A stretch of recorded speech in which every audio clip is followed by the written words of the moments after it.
Tarot, astrology, and other divinatory arts are not a replacement or substitute for psychiatric or physical health care. Happy New Year, Gemini, Sun, Moon, and Rising. It's time to have a look and see what is going on when it comes to your bi-weekly astrological forecast for the first half of January 2023. And just a quick reminder for everybody out there, if you ever want to get a session with me, you do need to go on ahead to my website. It's integrativemysticism.com, or you can follow the links in the down bar below. And don't forget to like, share, and subscribe. You know I appreciate it, and of course engagement helps this channel out a lot. So this month, first half of January, is all about overdue shifts and overdue transitions. And a big part of this is due, in no small part, to Mars retrograde slowing down to a standstill in Gemini, your sign, getting ready to turn direct and resume forward motion in the back half of the month. Now, when Mars goes still like this, there is a big shift in bringing matters to a head that we need to assess with all areas of our life, all stories of our life at the same time, preparing for a big breakthrough. Mars standing still is putting all unnecessary and detrimental involvements on ice. And while this is, all in all, in the highest interest of all concerned, this can still be a difficult period to navigate through, because sometimes we're not dealing with people who agree when something is unnecessary or detrimental, and sometimes we are ourselves caught by surprise when we find out what is unnecessary or detrimental when it comes to certain pursuits, commitments, or engagements we have. Now, this ultimately will bring out not only some very good benefits for you, but it will also bring out some frustrations. So make sure you just navigate this with as much ease and grace as possible, and allow a lot of the bigger rewards or the bigger wins to present themselves as we get to the latter 2 weeks of January. We also have the Sun and Mercury retrograde together, moving hand in hand through Capricorn this first half of the month.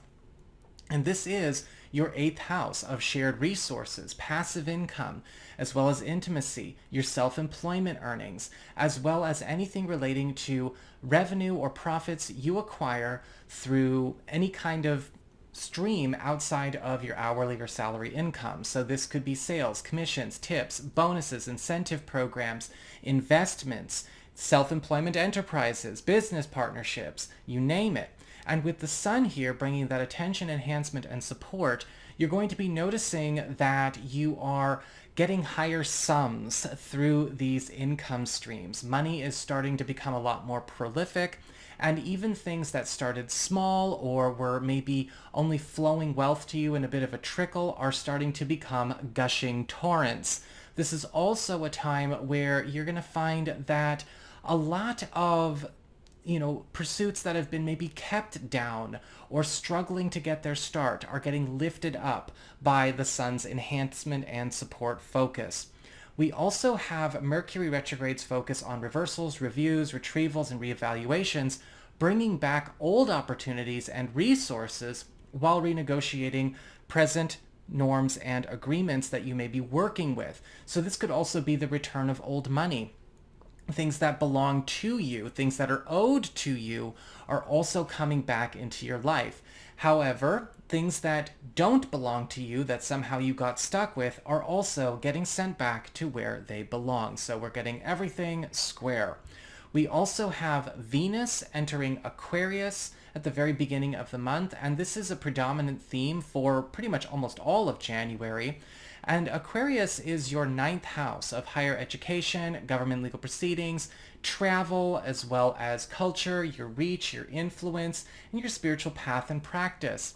And with Venus in your 9th house, this is a time where you are making a new name for yourself, as well as something that you're putting out there. There's a lot of support and favor coming your way, especially when it comes to negotiating permissions, licenses, visas. The world is opening up for you here. But we're also finding that Venus is going to be bringing expecting certain opportunities for fame and fortune to come to you through contacts that you may have online, at a distance, or maybe in an institution of some kind, or a big special interest or academic community you are associated with. This is also a time where a lot of things that you've been working on are getting discovered and are picking up a lot of steam. This is also very good for love and romance because your relationships are starting to go a little bit more unorthodox and out of the box when it comes to their behavior. Things are becoming more exotic and more adventurous, and you may be finding that there is a new spice of life to enjoy in love. Finally, we also have our lunation of this 2-week period, the full moon in Cancer, which is taking place in your second house of earned income, employment, your values, and your valuables. And in the 2 weeks following the 6th of the month, you may be finding that a professional or financial matter is coming to a close in a way that is setting you free from maybe an attachment, an obligation, or a course you have outgrown.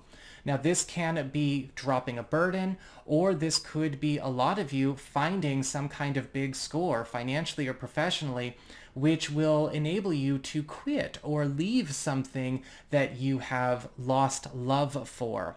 However, with this full moon, we are talking about closing up old business here as well. So be prepared. You are going to want to make sure you are doing this with a lot of care and with a lot of focus on making sure that we don't leave anything loose, because this full moon is propelling you in a new direction. So that is what I've got for you all. I hope you enjoyed it. If you did, don't forget to like, share, and subscribe. You know I appreciate it. And should you ever wish to get a session with me, you can go on ahead to my website. It's integrativemysticism.com.